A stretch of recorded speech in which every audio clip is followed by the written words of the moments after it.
Hello students, you are welcome in Navange classes.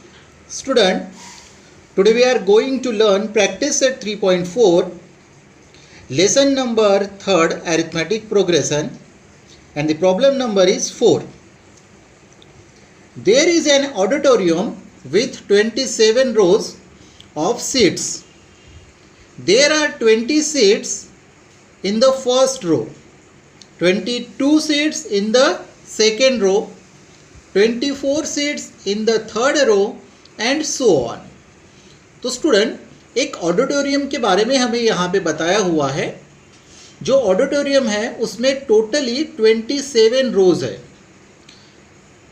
और जो पहले रो है उसमें 20 सीट्स अरेंज की हुई है, सेकेंड रो में 22 सीट्स अरेंज की हुई है, तो थर्ड रो में 24 सीट्स अरेंज की है और इस तरह से दो सीट्स हर रो में बढ़ती हुई गई है. तो इस तरह से हमें ऑडिटोरियम के सीटिंग अरेंजमेंट बताई गई है. Find the number of seats in the 15th रो. तो स्टूडेंट अभी हमें 15th नंबर के रो में टोटली कितनी सीट्स अरेंज की हुई है ये फाइंड करना है, यानी T15 की वैल्यू हमें निकालनी है. T15 की वैल्यू, इसका मतलब हमें Tn का फार्मूला इस फर्स्ट क्वेश्चन के लिए यूज करना होगा. And also find how many total seats are there in the auditorium. और सेकेंड क्वेश्चन में पूछा है हाउ मेनी टोटल सीट्स, यानी हमें यहाँ पे यसियन का फार्मूला यूज करना होगा. हाउ मेनी टोटल सीट्स पूछा है, यानी कि पूरे ऑडिटोरियम में कितनी सीट्स है, यानी पूरे सीट्स को हमें काउंट करना होगा, सम करना होगा. इसीलिए स्टूडेंट इस सेकेंड क्वेश्चन का आंसर निकालने के लिए हमें यसियन का फार्मूला यूज करना होगा. ओके स्टूडेंट्स, तो इस तरह से एक ही क्वेश्चन में हमें दो क्वेश्चंस पूछे गए हैं. चलिए तो अभी हम हमारे इस प्रॉब्लम को सॉल्व करते हैं. The number of seats arrange row wise are as follow: 20, 22, 23, 24 and so on.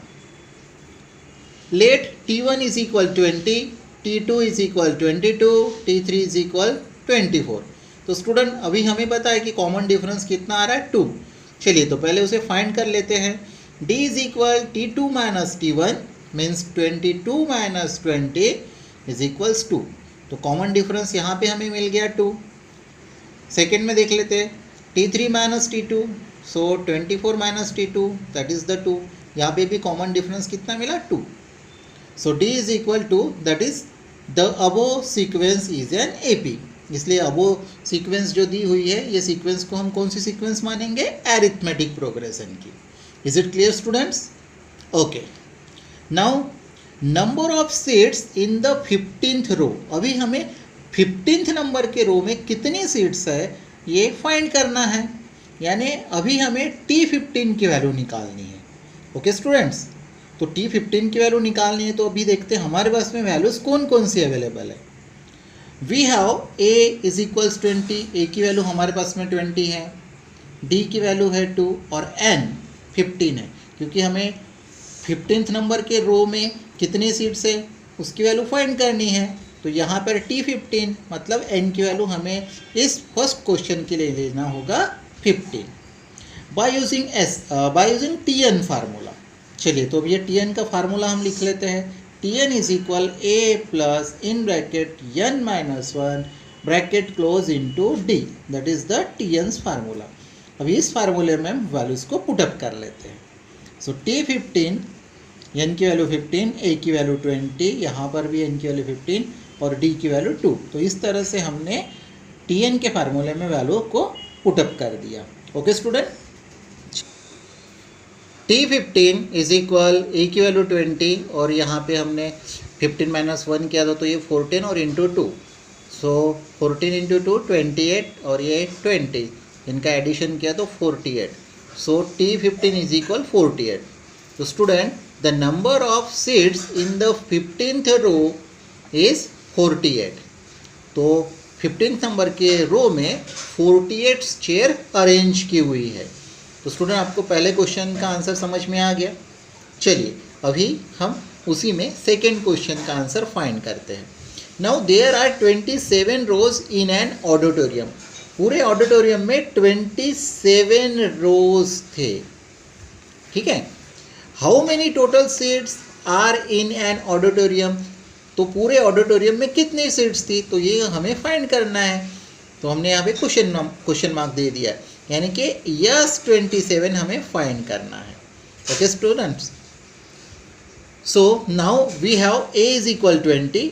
अभी सेकेंड क्वेश्चन के लिए भी हमें a की वैल्यू 20 लेनी है, d की वैल्यू 2, लेकिन सेकेंड क्वेश्चन में n की वैल्यू अभी हमें लेना होगा 27, ठीक है ना, क्योंकि हमें टोटली पूरी सीट्स ऑडिटोरियम की फाइंड करनी है। So by using SN formula, SN is equal n upon 2 square bracket 2a plus round bracket n minus 1 round bracket close into d square bracket close. This is the SN formula. Okay students, अभी हम इस SN के फार्मूले में values को put up कर देते हैं।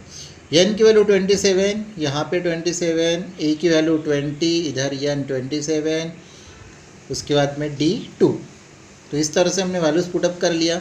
अभी हम बोर्ड मास के रूल के थ्रू इस कैलकुलेशन को सॉल्व कर लेते हैं। तो सबसे पहले हम ब्रैकेट सॉल्व करेंगे, और ब्रैकेट में भी ब्रैकेट है तो पहले इसका आंसर हम निकाल लेते हैं। तो ये हो गया 27 माइनस 1 26, फिर यहाँ पर है 2 इंटू 20, तो ये हो गया है 40, और इंटू में 2 एज इट इज़।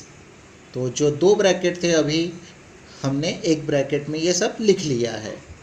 अभी स्टूडेंट बोर्ड मास के रूल में ब्रैकेट भी सॉल्व हो गया, डिवाइड तो अभी है ही नहीं हमारे पास में, मल्टीप्लिकेशन है। तो अभी हम इन दोनों का पहले मल्टीप्लिकेशन करेंगे।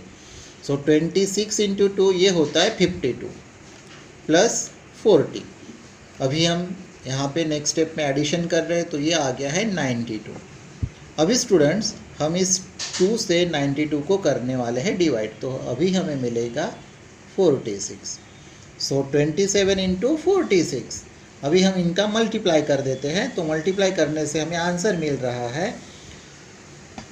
आंसर अभी हमें मिलेगा मल्टीप्लाई करने के बाद में 1242, यानी यस 27 का आंसर हो गया 1242। तो स्टूडेंट लास्ट वाला स्टेटमेंट हमारा बनेगा total seats in the auditorium are 1242।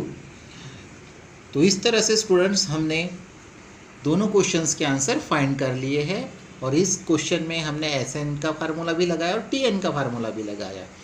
I hope student आपको ये क्वेश्चन अच्छे से समझ में आ गया होगा। तो मिलते हैं स्टूडेंट्स हम नए वीडियो में नए प्रॉब्लम के साथ। Till then thank you.